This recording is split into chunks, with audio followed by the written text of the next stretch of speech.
dil toogasho in lagu xukumo dil xitaa ma aan rabin aniga waxaa rabay in intii bannaanka la keeno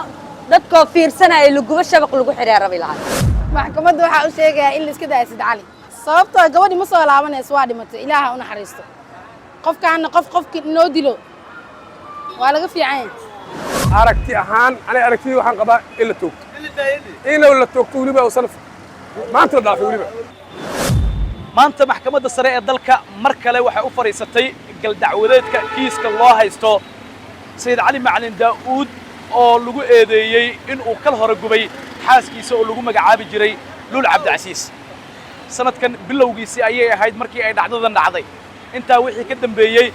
laba maxkamadood ayuu soo maray dhageysiga dacwadda loo haysto Said Cali Macalin Daa'uud maxkamadda gobolka Banaadir ayaa markii ugu horeysay qabatay galka dacwadda loo haysto Said Cali Macalin Daa'uud waxa ay ku xukuntay ugu dambeyntii dhowr fadhi oo ay yeelatay dil toogasho ah sidoo kale maxkamadda racfaanka ayaa iyaduna ku raacday dilkii toogashada ahaa ee maxkamadda gobolka Banaadir ay ku xukuntay Said Cali Macalin Daa'uud mar kale maanta waxa kiiskaasi u fariisatay maxkamadda sare ee dalka oo racfaan uu soo qaatay Said Cali Macalin Daa'uud qaar ka mid ah shacabka ku dhaqan magaalada Muqdisho ayaa siyaabo kala duwan waxay uga hadleen arrinta la xiriirta kiiska Said Cali Macalin Daa'uud qaarkood waxa ay sheegeen in xilligan loo baahan yahay in dil toogasho ah lagu xukumo ninkaasi maxkamadda sarena ay ka dalbanayaan in ay ku raacdo xukunka labadii maxkamadood ee ka horeysay halka qaarna ay soo jeediyeen in ninkan la iska cafiyo haddaba waa kuwan qaar ka mid ah shacabka oo arrimahaasi ka hadlaya Soomaaliyeed waxaan ka codsanayaa inay cadaalad u marsiiso ninkaas oo maxay ahayd gabadhaas xaqeeda loo soo dhiciyo si aysan mar dambe gabdhaha Soomaaliyeed oo waxaas camal loogu sameeynin ninkan haddii cafis la siiyo dawladda waxay sameynaysaa cadaalad darro in ninkaas xaq la marsiiyo oo kiiskaas mar dambe wiil Soomaaliyeed oo ma sameeynin taas codsanaya insha Allah la daahay cadaalad darrana taas u arkaa iyo odayaal iyo niman wax kala qaatay iyo cadaalad darro ninkaas waxaa jeclaan lahaa aniga ra'yi ahaantayda iyo gabdhaha Soomaaliyeedba ninkaas cadaalad haddii la marsiiyo mar dambe wax dambe oo maxay ahayd arrintaas camal ku kicilaynaysan jirin aragti aan waxaa qabaa ninkaas aniga haddii la soo daayo inaysan dawlad aysan jirin oo maxay ahayd gabdhaha jidka xitaa haddii lagu gubo aan waxba laga sheegi karin dil toogasho in lagu xukumo dil xitaa ma aan rabin aniga waxaa rabay in intii bannaanka la keeno dadkoo fiirsanaya laguba shabaq lagu xidhaa rabi lahaa waxaa ku baaqayaa ninkaas inaan asoo magaalada socda aan la arkin oo la gubo la dilo waa dhawahay walaalo ani waxaa leeyahay aragti ahaan qofka bini'aadanka ahi wuu dhintay ma fahantay gabadhi way dhimatay soomana laabanayso daa waxaa leeyahay marka meesha anaga la isku gubayna miina taagnayn marka waxaa leeyahay wiilka dee wixii lagu maxkamaddaas ay ku soo saarto anaga waa ku qanacsannahay ama hala daayo ama hala cafiyo ama hala dilo allahu aclam marka waxaa leenahay maxkamadda waa ka warsugaynaa maanta insha Allah waxay soo saarto wallahi dilkaas toogashada ani waxaa u arkaa hadduu xaqi uu galo asaga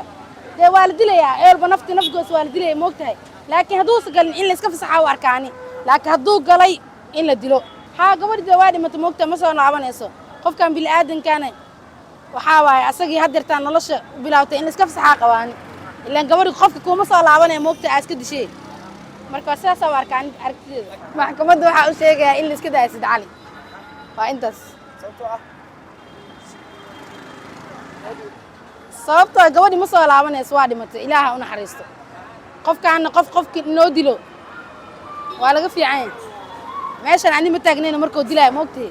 laakiin waxaan leeyahay maadaama qofkii uu dhintay uusan kuu soo laabanayn hal iska cafiyadee Said Cali Macalin Daa'uud waa qof dilay waa yani anigu wala jeedna haddaan isxaqidaynin marka waa wada waxaan aaminsan inuu daahayba oo xillig yani xabkiisa la fulay ka daahay maxkamadda bari waxaan dhihi lahay war soo gabagabo ninkan gudbiya xaq gabadhaas maskiinta uu gubay oo yani xaqiisa waajibka loo mariyo qof dilay yani in la daayo haddii la daayana waxaa waaye anigu ku sii fasaadayno qofkaas waxaan dhihi lahay maanta oo maxkamad taagan ha loo fududeeyo oo waajibkiisa la mariyo aragti ahaan aniga aragtidii waxaan qabaa in la toogto inuu la toogto weliba uusan maanta la dhaafay weliba maxkamadda waxaan ka codsan lahay in labada dhinac ka fiiriyaan waxaan meesha yaallo ama in xukunka sugaha loo fuliyo taasaan dhihi lahay Luul Cabdicasiis waxaan rajaynayaa inay cadaalad hesho kiiskeeduna waa soo dheeraaday waxaan u maleeyahay January sanadkii hore soo bilowday sanadkii dambe yaa la isla gaari rabaa oo ka dhiman tahay 3 bilood hor dawladda waxaan ku dhaliilaynaa Soomaaliya gacan ku dhiilayaasha ay soo qabato xukunka ku rido xukunka inuu sadhicin waa wax aan la yaabno oo hadda dilka fuudeeyaba oo dadkii inta dadka dilaan la leeyahay qabiilada ka wada xaajoonaya gacan ku dhiilo uu xiran yahay برينا أنت صباح وعنيها هاد الميديا كهذا يقول يا رياشة محمد ميديا وهذا شو يدريش هو اللي هلا دلو دل كلافه ذي الدولة دان حسن الشيخ وأقول عليه نتاس وحنا أمريكا لول عبد العزيز وأين عدالة هشاء محكمة دي سد حاجة الإسلام قالوا محكمة دلكم مسريدية محكمة دلكم مسريدية أنا كل محرجين الدونا إن يكون راعي قوي هراء قاعد كل جلها هدي أصاب حد الدنيا نقفلي يا بقول كيف بقول كعم كلام مش كتير أنا وده قرابين ساكن بده قبيل كي ساكن بده هذا نروح أنا مسارها قبلها أنا حلش وعدالة إيش ما هاي النتات كالوجود أنت حقوق ده قبيل لما يأود كلا يلوجو شكل ما إلهي إنه حاول عدوى ونلت شوجا ونجوه الريا ونلت شوجا برينا حساب أنا قدام بس دولة حاسة شكل مركب وحنا رنا هاي حال هكى أنت كدوة سيدان أو دتك الدلاء الله حكومه حبسية ده يكون هيسو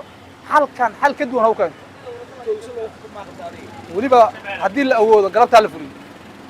هدي حكم كده قربتها لفوري سي حل لو قال أنا وسيدا سام خلاص إلا توقت هدي حل هدي محكمة أصاب بحضور إبقان كده أو نقطة توقع ونقطة وليبا قربتها لفوري أنقبا صدقوا كيس كسيد علي معلم داود أيام مدبر سوجي تميي وحنا الله فيليا إن قانك وجود بيسو أي كسو صارتو محكمة السرية دلك أو مركن وهريالو adiga maxaa ka filanaysaa maxkamadda sare ee dalka haddaba nala wadaag aragtidaada qaybaha hoose ee commentiga waad mahadsantihiin soo dhawaada